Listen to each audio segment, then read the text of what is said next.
Or Moïse était un homme fort patient, plus qu'aucun homme sur la face de la terre. Sachant que Moïse fut élevé à une époque de perversion, d'esclavage, de sacrifices humains et de guerre, ce verset apparaît comme un phare dans un monde de ténèbres. Moïse était un homme très humble et aimable. Il révéla l'amour désintéressé de Christ d'une manière dont peu d'hommes l'ont fait, avant ou après lui.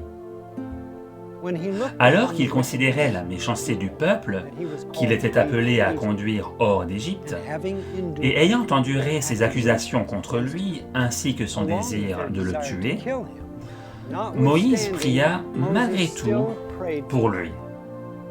Alors que de nombreux lecteurs pourraient penser qu'ils auraient dû être abandonnés à la mort, Moïse pria au contraire « Efface mon nom du livre de vie à leur place ». Moïse retourna vers l'Éternel et dit « Ah, ce peuple a commis un grand péché. Ils se sont fait un dieu d'or. Pardonne maintenant leurs péchés.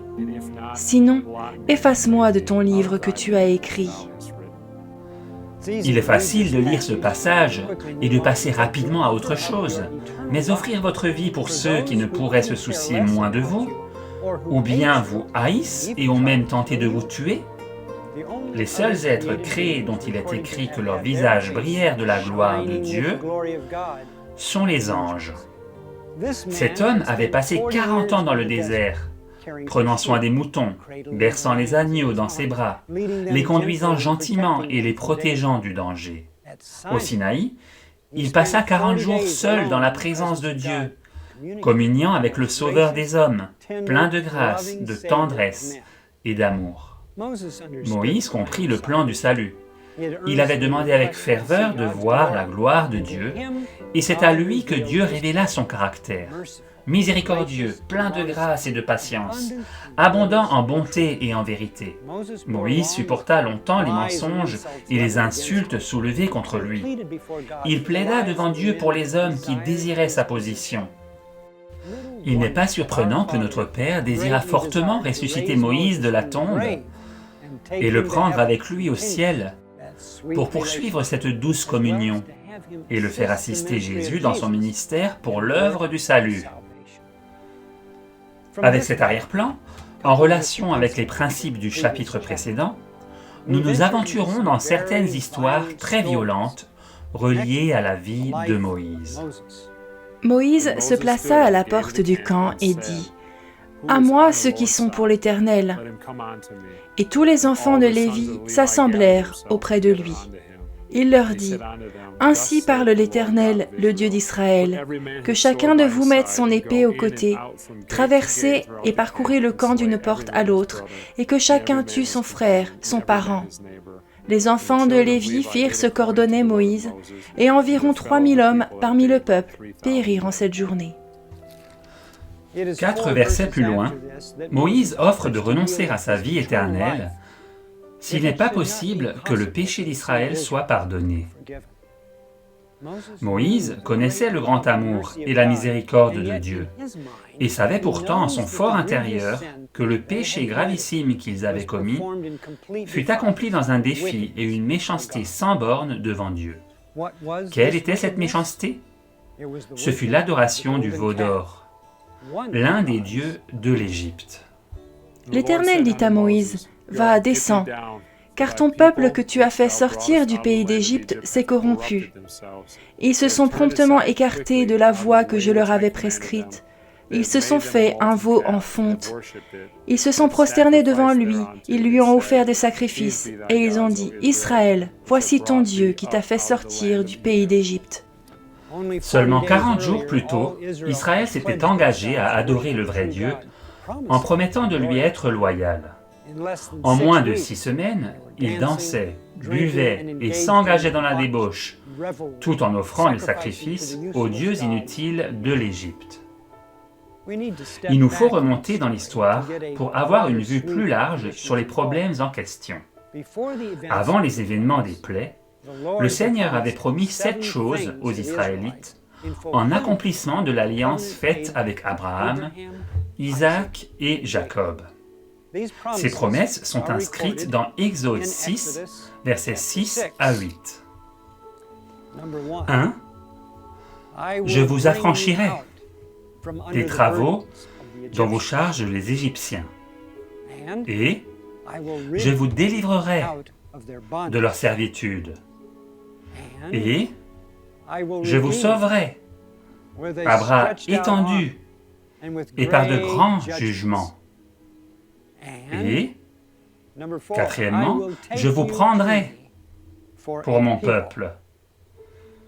Et, 5, je serai votre Dieu. Et vous saurez que c'est moi, l'Éternel, votre Dieu, qui vous affranchit des travaux dont vous chargent les Égyptiens.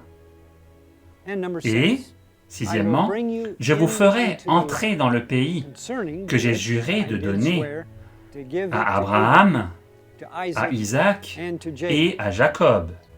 Et, septièmement, je vous le donnerai en possession, moi, l'Éternel. C'était là une invitation à entrer dans l'alliance éternelle. Tout ce qu'ils avaient à faire était d'accepter et de croire ces promesses. Comment Israël a-t-il répondu?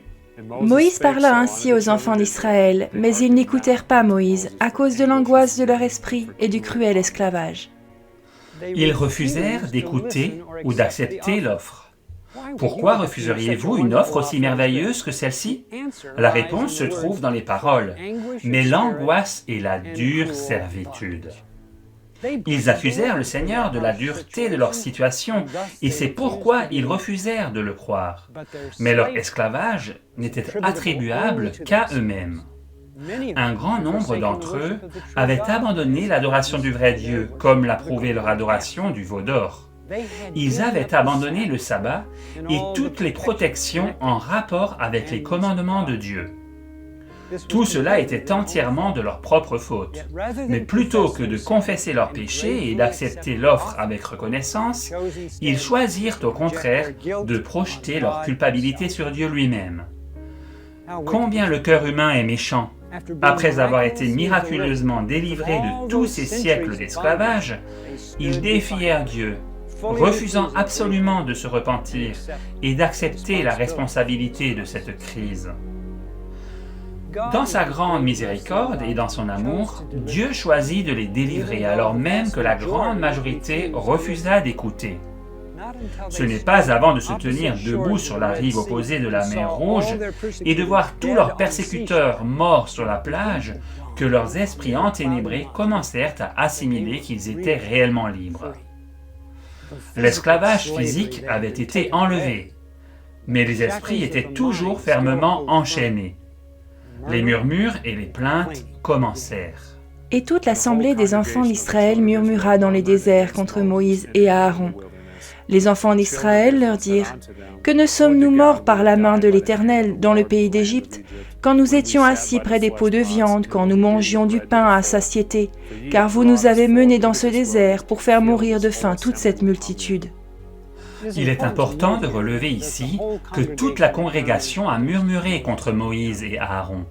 Tous, du premier au dernier, se plaignirent des décisions que prenaient Moïse et Aaron, bien qu'ils puissent voir la nuée de jour et la colonne de feu la nuit, comme preuve tangible de la présence divine.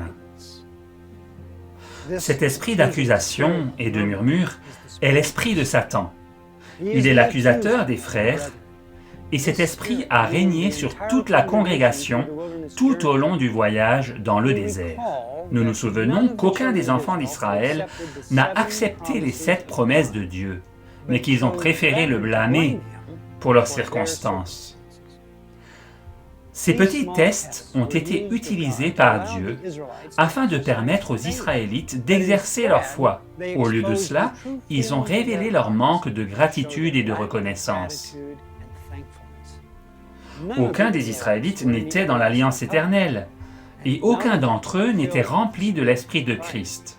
Cela devient plus évident dans le chapitre suivant. Toute l'assemblée des enfants d'Israël partit du désert de Sin selon les marches que l'Éternel leur avait ordonnées. Et ils campèrent à Réphidim où le peuple ne trouva point d'eau à boire. Alors le peuple chercha querelle à Moïse. Ils dirent « Donnez-nous de l'eau à boire ». Moïse leur répondit « Pourquoi me cherchez-vous querelle? Pourquoi tentez-vous l'Éternel? Le peuple était là, pressé par la soif, et murmurait contre Moïse. Il disait, « Pourquoi nous as-tu fait monter hors d'Égypte pour me faire mourir de soif avec mes enfants et mes troupeaux ?» Moïse cria à l'Éternel en disant, « Que ferai-je à ce peuple? Encore un peu, et ils me lapideront. » Plutôt que de remercier Moïse d'avoir laissé Dieu l'utiliser pour les conduire hors de l'Égypte, le peuple l'accusa de vouloir les tuer. Et c'est pourquoi certains d'entre eux pensèrent le lapider à mort. Il n'y a aucune preuve pour suggérer que les enfants d'Israël se soient jamais repentis de leurs péchés pour ces fausses accusations ou leur idolâtrie en Égypte. Ils n'étaient pas remplis de l'Esprit de Dieu, mais plutôt d'un esprit accusateur, recherchant les plaisirs et aimant la facilité. C'est dans cet état d'esprit que les Israélites promirent à Dieu de lui obéir. Ils savaient que Moïse n'avait pas fait tous ces miracles par sa propre puissance. Leurs accusations contre Moïse n'étaient que les reflets de leurs accusations originelles contre Dieu trouvées dans Exode 6. Ils ressentaient de l'amertume pour leur esclavage et rejetaient le blâme sur Dieu. Ils avaient ce ressentiment dans leur cœur lorsqu'ils promirent de faire tout ce que Dieu avait promis de faire pour eux. Le Seigneur savait qu'ils n'étaient pas remplis de son esprit et ne pouvaient pas tenir leurs promesses. Il prit Moïse pendant 40 jours sur la montagne afin de laisser ses semences de ressentiment se manifester. Les Israélites ne savaient pas combien de temps Moïse allait rester sur la montagne. Ils pensaient qu'il était peut-être mort là-bas, et leurs ressentiments reprirent vie dans le culte qu'ils rendirent au Dieu d'Égypte. Les Lévites, qui étaient de la même tribu que Moïse, ne participèrent pas à l'adoration du veau d'or. Sans la douce influence de l'Esprit de Dieu dans leur cœur, les Lévites ne pouvaient que se sentir supérieurs à leurs frères. Nous ne voyons nulle part que les Lévites étaient consacrés à Dieu. Ils avaient promis d'obéir à Dieu avec tous les autres et étaient donc dans la pensée de l'ancienne alliance. Cela est essentiel à comprendre parce que, comme indiqué dans le chapitre précédent, lorsque les gens sont dans l'ancienne alliance, Dieu leur répond dans le langage des pensées de leur propre cœur, afin que le péché soit plus entièrement exposé aux pécheurs. Il nous faut nous arrêter et réfléchir à ce point pour nous assurer que nous avons bien lu comment le jugement de Dieu prend place. Cela est directement écrit dans les commandements de Dieu. C'est la seule manière dont Dieu amène le jugement sur les gens. Tu ne te feras point d'image taillée, ni de représentation quelconque, des choses qui sont en haut dans les cieux, qui sont en bas sur la terre, et qui sont dans les eaux plus bas que la terre. Tu ne te prosterneras point devant elles, et tu ne les serviras point, car moi, l'Éternel ton Dieu, je suis un Dieu jaloux, qui punit l'iniquité des pères sur les enfants jusqu'à la 3e et la 4e génération de ceux qui me haïssent, et qui fait miséricorde jusqu'à 1000 générations à ceux qui m'aiment et qui gardent mes commandements. Lorsque Moïse demanda à Dieu de lui révéler sa gloire, le Seigneur dit la même chose, mais d'une manière légèrement différente. L'Éternel descendit dans une nuée, se tint là auprès de lui et proclama le nom de l'Éternel. Et l'Éternel passa devant lui et s'écria, « L'Éternel, l'Éternel Dieu, miséricordieux et compatissant, lent à la colère, riche en bonté et en fidélité, qui conserve son amour jusqu'à 1000 générations, qui pardonne l'iniquité, la rébellion et le péché, mais qui ne tient point le coupable pour innocent, et qui punit l'iniquité des pères sur les enfants, et sur les enfants des enfants jusqu'à la 3e et à la 4e génération. » Que signifie visiter l'iniquité des pères sur les enfants de ceux qui me haïssent? Premièrement, qu'il soit bien clair que cela arrive aux générations qui continuent à haïr Dieu. Haïr Dieu, c'est résister à sa protection. Ainsi, visiter l'iniquité est la conséquence du péché qui tombe sur le pécheur. La Bible nous dit cela de nombreuses fois. L'Éternel se montre, il fait justice, il enlace le méchant dans l'œuvre de ses mains. Moi aussi je serai sans pitié, et je n'aurai point de miséricorde, je ferai retomber leurs œuvres sur leur tête. Nous savons que les Israélites étaient prêts à utiliser des épées pour régler leurs problèmes. Avant d'être arrivés au mont Sinaï, ils avaient agi avec les Amalécites en accord avec ce principe. Alors Moïse dit à Josué, « Choisis-nous des hommes, sors et combat Amalek. Demain je me tiendrai sur le sommet de la colline, la verge de Dieu dans ma main. » Josué fit ce que lui avait dit Moïse pour combattre Amalek. Et Moïse, Aaron et Hur montèrent au sommet de la colline. Lorsque Moïse élevait sa main, Israël était le plus fort. Et lorsqu'il baissait sa main, Amalek était le plus fort. Les mains de Moïse étant fatiguées, ils prirent une pierre qu'ils placèrent sous lui, et il s'assit dessus. Aaron et Hur soutenaient ses mains, l'un d'un côté, l'autre de l'autre, et ses mains restèrent fermes jusqu'au coucher du soleil. Et Josué vainquit Amalek et son peuple au tranchant de l'épée. Il ne nous est pas dit si Moïse prit tout seul la décision de combattre les Amalécites ou s'il eut la permission de Dieu de refléter la pensée des Israélites et de la leur renvoyer. Nous savons cependant que ce n'était pas l'intention de Dieu pour les Israélites de tuer qui que ce soit en prenant le pays de Canaan. J'enverrai ma terreur devant toi, je mettrai en déroute tous les peuples chez lesquels tu arriveras, et je ferai tourner le dos devant toi à tous tes ennemis. J'enverrai les frelons devant toi, et ils chasseront loin de ta face les Héviens, les Cananéens et les Hétiens. Si les Israélites avaient accepté les 7 promesses de Dieu dans l'Alliance, ils auraient été remplis de son esprit. C'est ce qui se passe lorsque l'Esprit de Dieu remplit réellement une personne. Je levai les yeux, je regardai et voici, il y avait un homme vêtu de lin, et ayant sur les reins une ceinture d'or d'Uphaz. Son corps était comme de chrysolite, son visage brillait comme l'éclair, ses yeux étaient comme des flammes de feu, ses bras et ses pieds ressemblaient à de l'airain poli, et le son de sa voix était comme le bruit d'une multitude. Moi, Daniel, je vis seul la vision, et les hommes qui étaient avec moi ne la virent point, mais ils furent saisis d'une grande frayeur, et ils prirent la fuite pour se cacher. C'est ici la nature de l'assistance divine de l'Esprit qui les aurait aidés. Ils n'auraient pas eu besoin de faire quoi que ce soit. Leurs ennemis auraient soit confessé leurs péchés et se seraient repentis, ce qu'ils auraient dû faire, ou bien ils auraient fui. Malheureusement, Israël n'avait pas cet esprit. Ils étaient remplis de murmures et de plaintes, et c'est pourquoi ils n'avaient pas de puissance pour faire fuir leurs ennemis devant eux. Quelles options leur resta-t-il? Ils firent ce qu'ils connaissaient le mieux. Ils prirent des épées et commencèrent à tuer les gens. On ne peut avoir un sentiment de bien-être tout en combattant un autre être humain, ni de paix en le regardant tomber à terre avec un regard torturé sur son visage, haletant et couché dans un bain de sang, criant dans l'agonie ou rendant son dernier souffle. Vous n'oublierez jamais une image pareille.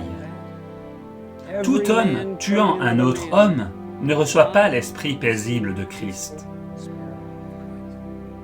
Il reçoit l'esprit flétrissant du vagabond fugitif. Un tel homme a une image malsaine imprimée dans sa pensée. L'image horrible d'avoir donné la mort de sa propre main, causant le carnage et l'effusion de sang, où une telle mort provoque un tel effet en cascade et impacte les pères, les mères, les frères, les sœurs, les maris, les femmes, les fils, les filles, les proches, les familles et les communautés. La Bible nous dit que Christ est saint, inoffensif et pur. Inoffensif signifie ne causer aucune offense. Il nous convenait en effet d'avoir un souverain sacrificateur comme lui, saint, innocent et sans tache, séparé des pécheurs et plus élevé que les cieux. Il n'est pas possible pour l'Esprit de Christ, habitant dans un homme, de prendre ou de détruire la vie. Christ est la résurrection et la vie. La mort ne peut pas exister dans sa présence immédiate. Il ressuscite d'entre les morts. Il ne met pas à mort. Les hommes ne peuvent tuer que lorsqu'ils sont dans la pensée de l'ancienne alliance et dans la chair. Pour pouvoir révéler aux hommes ce qui est dans leur cœur, lorsqu'ils sont dans l'ancienne alliance, Dieu leur renvoie leurs pensées dans le miroir afin que le péché abonde. Il reflète leurs désirs dans le miroir. Par ailleurs, lorsqu'un homme est dans la nouvelle alliance, il voit quelque chose de très différent. C'est là ce que fit Moïse plus tôt dans ce chapitre, lorsque le Seigneur l'éprouva. L'Éternel dit à Moïse, « Je vois que ce peuple est un peuple au cou raide. Maintenant laisse-moi, ma colère va s'enflammer contre eux et je les consumerai. Mais je ferai de toi une grande nation. » Moïse implora l'Éternel son Dieu et dit, « Pourquoi, ô Éternel, ta colère s'enflammerait-elle contre ton peuple que tu as fait sortir du pays d'Égypte par une grande puissance et par une main forte ?» Moïse était tenté de laisser tomber les Israélites. Satan l'a certainement tenté de les abandonner à leur propre sort. Et c'est ainsi que le Seigneur éprouva Moïse et lui renvoya ses pensées sous forme de commandement. En Moïse, il y avait 2 semences en lutte pour le diriger, tout comme Ésaü et Jacob luttèrent dans le sein de Rebecca. Alors que Moïse avait contemplé le doux esprit de Dieu sur la montagne et que son visage avait brillé de cette lumière, il manifesta ce beau caractère et plaida avec Dieu pour qu'il épargne les Israélites qu'il avait si mal traités. Il vainquit la semence de la chair et fut victorieux. Les Lévites furent maintenant soumis à ce même test. Ils étaient dans la chair et non dans l'esprit. Ils pensaient que ceux qui avaient adoré le veau d'or et refusé de se repentir devaient mourir. C'est pourquoi le Seigneur leur renvoya leurs propres pensées par Moïse. Le Seigneur doit mettre en lumière les sentiments meurtriers des Lévites. Si ces sentiments étaient restés cachés, ils auraient fait beaucoup plus de dégâts. Alors que les Lévites dormirent ce soir-là dans leur tente, leur esprit dut être rempli des images horribles d'hommes et de femmes qu'ils avaient froidement mis en pièces dans un bain de sang. C'était là le désir de leur cœur, et le Seigneur s'y conforma. Par leur désir coupable, Dieu fit aussi venir le jugement sur ceux qui refusèrent de se repentir et permirent à Satan d'avoir accès au camp par leur rébellion complète. Notre Père céleste est d'une sagesse parfaite. Il gère les hommes par le processus en 2 étapes des alliances. D'abord, pour exposer les hommes à leur propre méchanceté, afin qu'ils se tournent vers Christ et soient sauvés par sa justice, tout en permettant aux péchés des hommes de les détruire eux-mêmes dans le jugement. Lorsque Moïse fut éprouvé par le Seigneur pour se retirer et laisser les Israélites en proie aux flammes, nous voyons la manière de réagir de la nouvelle alliance face à de telles situations. Lorsque les Lévites reçurent l'instruction de tuer les coupables, ils auraient pu faire comme avait fait Moïse. Premièrement, ils auraient pu confesser leurs murmures contre Moïse et leur folie en cherchant à accomplir les promesses que Dieu leur avait faites. Ils auraient aussi pu confesser la rancœur qu'ils avaient éprouvée en Égypte pour avoir refusé d'entrer dans la nouvelle alliance. Ils auraient alors été remplis de l'Esprit de Dieu, et les méchants et les rebelles se seraient enfuis pour leur vie et se seraient peut-être même entretués dans leurs efforts pour échapper. Moïse pourvut à la source du modèle pour gérer de telles situations. Les Lévites auraient pu refléter la manière dont Moïse avait géré la situation. Plutôt que de se repentir de leurs murmures, ils choisirent de se reposer sur leurs bonnes œuvres, celle de ne pas s'être prosternés devant le veau d'or. Ils choisirent d'en tuer d'autres plutôt que de confesser leurs propres péchés. Dans le langage de l'Ancienne Alliance, le Seigneur envoie un message à tout le camp, leur faisant savoir que l'idolâtrie est complètement inacceptable. Leur Seigneur leur donna un message de la manière dont ils pouvaient le comprendre. La mort des 3000 hommes réfréna les Lévites. Mais cela n'aida finalement pas un seul de ces Lévites.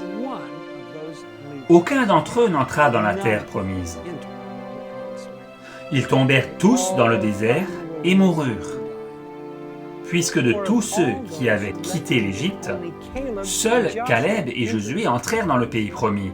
Comme le dit le Seigneur, il visita les iniquités des pères sur les enfants de ceux qui le haïrent. Les Lévites gardaient encore les semences de ressentiment envers le Seigneur, mais ils n'en étaient tout simplement pas conscients. Preuve en est leur échec à entrer dans le pays de Canaan. Étant donné la lumière qui brilla sur la face de Moïse et sa disposition à mourir pour ceux qui le haïssaient, d'après l'Écriture, je suis assez confiant que Moïse avait une certaine compréhension du principe du miroir. Et tout comme le Seigneur avait agi envers lui précédemment dans le chapitre 32 d'Exode, il reçut l'ordre d'agir avec les Lévites de la même manière plus loin dans le chapitre. Tous ceux qui n'avaient pas plié le genou devant le veau d'or furent soumis à la même épreuve. Le principe du miroir s'applique de la même façon à de nombreuses autres histoires dans la vie de Moïse. L'Éternel dit à Moïse, « Assemble tous les chefs du peuple et fais pendre les coupables devant l'Éternel en face du soleil, afin que la colère ardente de l'Éternel se détourne d'Israël. » Moïse dit aux juges d'Israël, « Que chacun de vous tue ceux de ces gens qui se sont attachés à Baal-Péor. » C'est ici le langage du miroir. Ces actions ne sont pas le caractère de Christ, et c'est pourquoi la parole du Seigneur reflète les pensées des gens afin de les conduire à la repentance. La clé la plus simple pour lire ces histoires est de les comparer avec les actions de Christ sur la terre. Jésus aima ses ennemis et n'a jamais tué personne. Il observe les commandements de son Père qui disent « Tu ne tueras point ». C'est pourquoi ces commandements sont donnés dans le miroir des propres pensées des hommes quant à la manière de gérer la situation. Que Moïse ait pleinement compris cela ou non ne change pas le principe du miroir quant à la manière dont Dieu s'adresse à un groupe de personnes dans l'Ancienne Alliance. Il est une autre histoire qu'il nous faut considérer dans la vie de Moïse et qui est un peu différente, celle de Coré, Dathan et Abiram. Elle est importante parce que Coré était de la tribu de Lévi, ceux qui n'avaient pas plié le genou devant le veau d'or. Son histoire nous dit ce qu'il y avait dans le cœur de certains de ceux qui étaient considérés comme saints à l'époque de l'incident du veau d'or.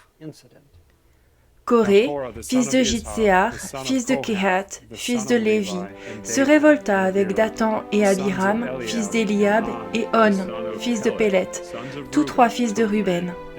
Ils se soulevèrent contre Moïse avec 250 hommes des enfants d'Israël, des principaux de l'assemblée, de ceux que l'on convoquait à l'assemblée et qui étaient des gens de renom. Ils s'assemblèrent contre Moïse et Aaron et leur dirent « C'en est assez, car toute l'assemblée, tous sont saints, et l'Éternel est au milieu d'eux. Pourquoi vous élevez-vous au-dessus de l'assemblée de l'Éternel » Quand Moïse eut entendu cela, il tomba sur son visage. Il parla à Coré et à toute sa troupe, en disant « Demain, l'Éternel fera connaître qui est à lui et qui est saint, et il le fera approcher de lui. Il fera approcher de lui celui qu'il choisira. Faites ceci, prenez des brasiers, Coré et toute sa troupe. Demain, mettez-y du feu et posez-y du parfum devant l'Éternel. Celui que l'Éternel choisira, c'est celui-là qui sera saint. C'en est assez, enfants de Lévi. » Moïse dit à Coré, « Écoutez donc, enfants de Lévi. Est-ce trop peu pour vous que le Dieu d'Israël vous ait choisi dans l'assemblée d'Israël, en vous faisant approcher de lui, afin que vous soyez employés au service du tabernacle de l'Éternel, et que vous vous présentiez devant l'assemblée pour la servir? Il vous a fait approcher de lui, toi et tous tes frères, les enfants de Lévi. Et vous voulez encore le sacerdoce? C'est à cause de cela que toi et toute ta troupe vous vous assemblez contre l'Éternel? Car qui est Aaron pour que vous murmuriez contre lui? Coré accusa Moïse d'un esprit de contrôle et d'un désir de s'imposer lui-même au peuple. Bien sûr, par cette accusation, Coré projetait ses propres désirs sur Moïse. Cela dévoila les sentiments de son cœur. Coré affirma que toute la congrégation était sainte et que le Seigneur était avec elle. Pourquoi dit-il cela? Considérons les événements ayant précédé cela. Les 12 espions étaient revenus de Canaan et 10 d'entre eux avaient donné un mauvais rapport qui fut accepté par les Israélites. Seuls Josué et Caleb exprimèrent avec foi que Dieu pouvait les faire entrer dans le pays promis. Le peuple répondit en cherchant à lapider Caleb et Josué à mort. Suite à la clameur, Moïse est à nouveau testé de la même manière qu'auparavant.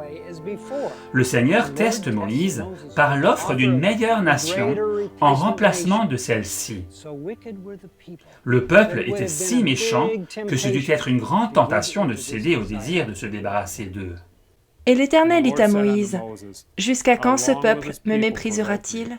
Jusqu'à quand ne croira-t-il pas en moi malgré tous les prodiges que j'ai faits au milieu de lui? Je le frapperai par la peste et je le détruirai, mais je ferai de toi une nation plus grande et plus puissante que lui. » Une fois de plus, Moïse intercède pour le peuple, reflétant l'esprit de Christ tout comme le désirait le Seigneur. Moïse dit à l'Éternel, « Les Égyptiens la prendront, eux du milieu desquels tu as fait monter ce peuple par ta puissance, et ils le diront aux habitants de ce pays. Ils savaient que toi, l'Éternel, tu es au milieu de ce peuple, que tu apparais visiblement, toi, l'Éternel, que ta nuée se tient sur lui, que tu marches devant lui le jour dans une colonne de nuée et la nuit dans une colonne de feu.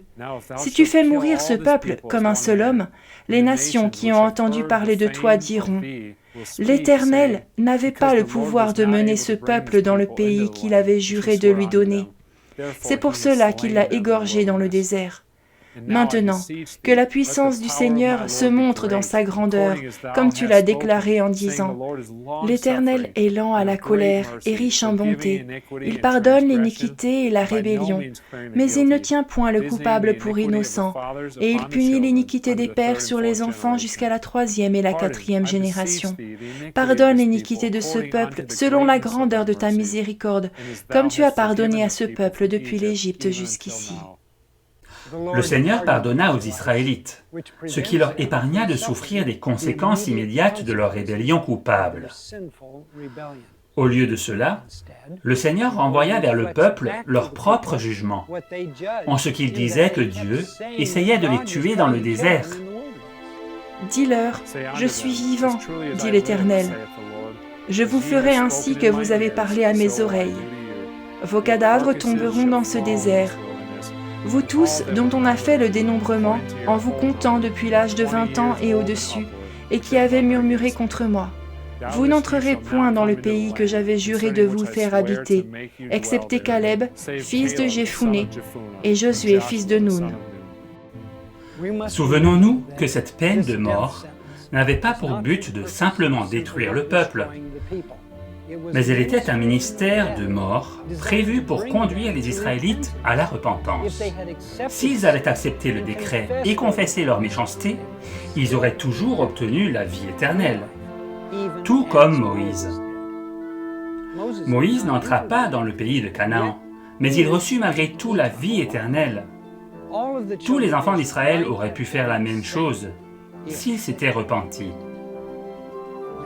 Lorsqu'Israël fut mis en face de sa propre méchanceté, Satan excita Coré, Dathan et Abiram. Ils critiquèrent la direction de Moïse et rejetèrent sur lui tout le blâme de ce qui était arrivé depuis la sortie d'Égypte.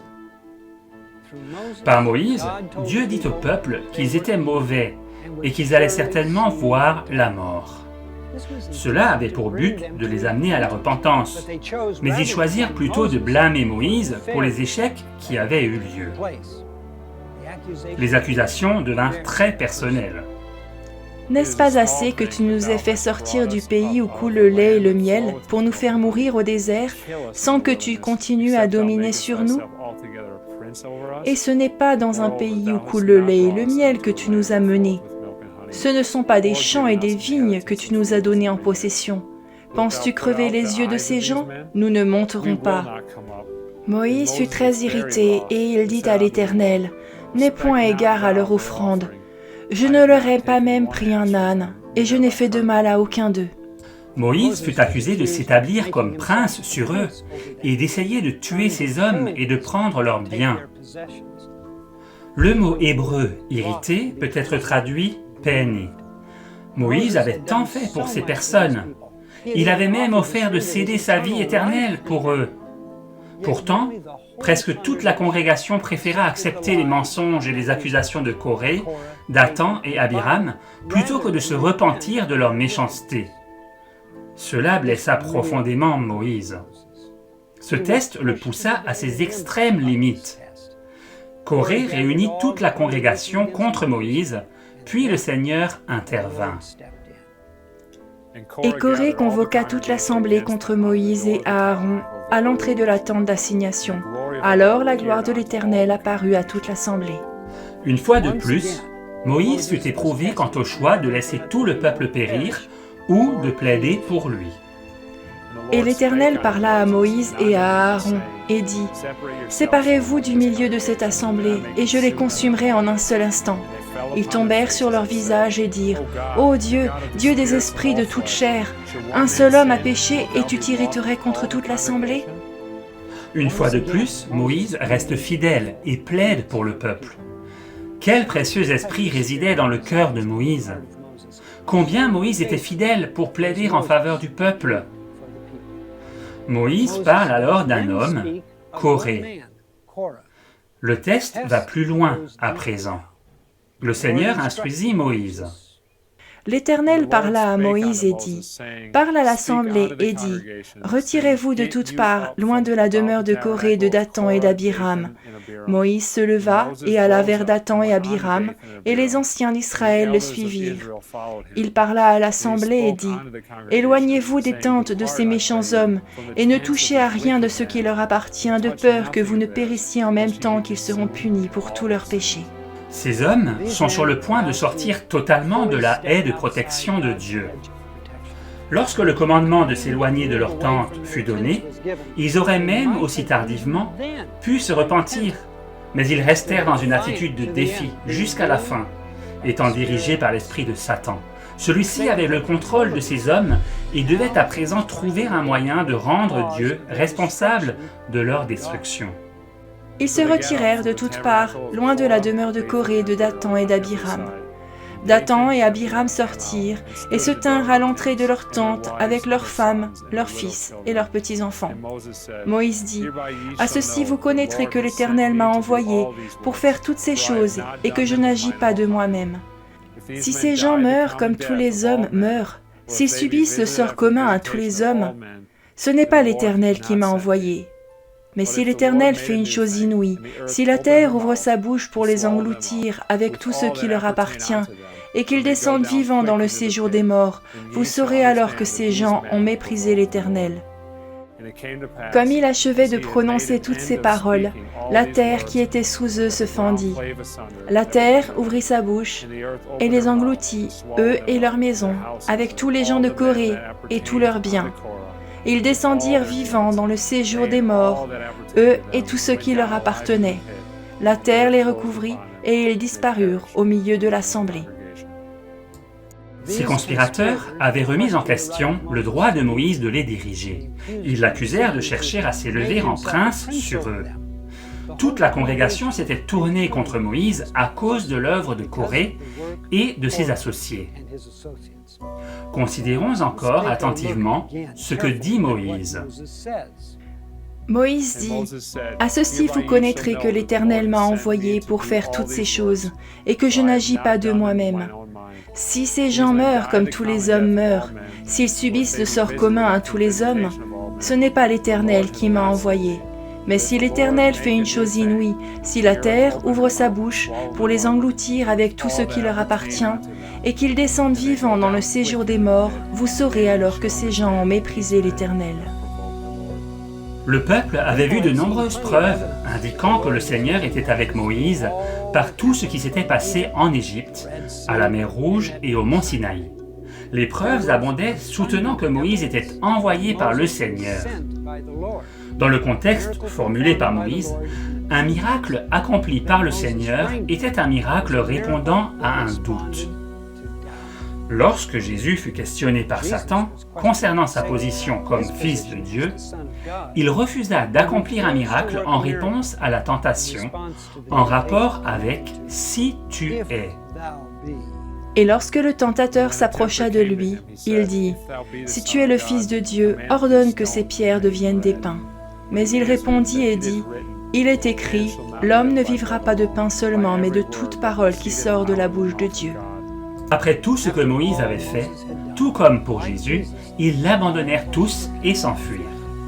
Alors que Moïse souffrait dans sa chair, Satan l'appela à descendre de cette croix.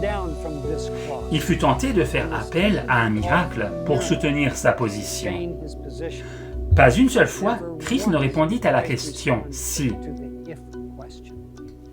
Pas une seule fois, il ne fit appel à un miracle pour prouver sa propre identité. Il eut entièrement confiance en ce que son Père lui avait dit.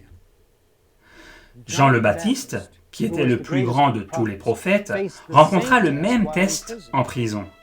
Le même principe « si » apparaît dans la question que Jean demanda à ses disciples de poser à Jésus. Jean, ayant entendu parler dans sa prison des œuvres du Christ, lui fit dire par ses disciples, « Es-tu celui qui doit venir ou devons-nous en attendre un autre ?» Il n'y eut pas de miracle pour Jean, comme il y en eut pour Moïse.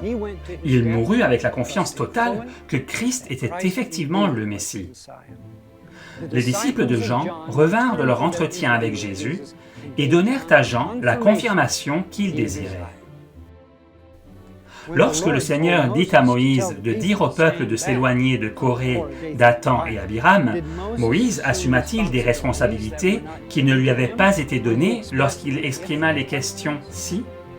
Alors que Dieu fut obligé de retirer la protection de ses anges à ces méchants hommes, Satan tenta Moïse par les questions « si », révélant comment il avait prévu de détruire ces apostats. Souvenez-vous que Satan avait entièrement pris le contrôle de ces hommes. Il les poussa fortement à résister à l'appel de Jésus à se repentir.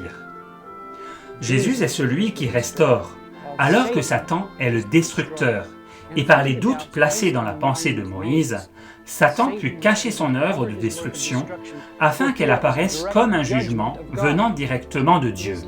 C'est une tromperie extrêmement fine qui séduira les élus mêmes, n'ayant pas la présence de Christ en eux. Cela fut le test le plus insoutenable pour Moïse, et c'est une leçon importante pour nous. Moïse avait porté le poids des mensonges contre lui pendant si longtemps, et à maintes reprises, il avait pris la défense de ce peuple pécheur.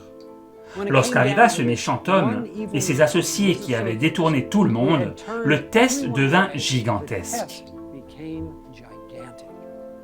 C'est un test que très peu d'hommes, s'il en est, ont rencontré depuis ce temps-là. Ainsi, Satan fut celui qui ouvrit la terre et engloutit ces hommes afin que Dieu soit blâmé pour l'avoir fait. Paul nous donne un indice important de ce qui s'est passé dans ce verset. Ne murmurez point, comme murmurèrent quelques-uns d'eux, qui furent détruits par le destructeur. Le mot « destructeur », comme nous l'avons mentionné plus tôt, signifie « serpent venimeux ». Corée et ses hommes provoquèrent les murmures contre Moïse, et Paul dit que le serpent venimeux les détruisit. L'engloutissement de Corée et de ses associés eut lieu devant les 250 princes. Cela leur donna du temps pour réaliser qu'ils étaient en grand danger et qu'ils devaient courir vers leur sauveur pour fuir le destructeur. Malheureusement, ils ne se repentirent pas et furent entièrement abandonnés à Satan. Et il sortit un feu du Seigneur, il consuma les 250 hommes qui offraient le parfum. Ils seront nombreux à s'écrier, mais il est écrit un feu du Seigneur. Ils choisiront d'ignorer l'injonction de comparer toute écriture et de montrer que Jésus-Christ est le même hier, aujourd'hui et pour toujours. Dans Luc, chapitre 9, versets 54 à 56, Jésus dit aux disciples que le feu qui descendit du ciel en réponse à Élie n'était pas l'esprit par lequel il agissait. Nous savons de l'histoire de Job que le feu de Dieu descendit et brûla les moutons et les serviteurs de Job.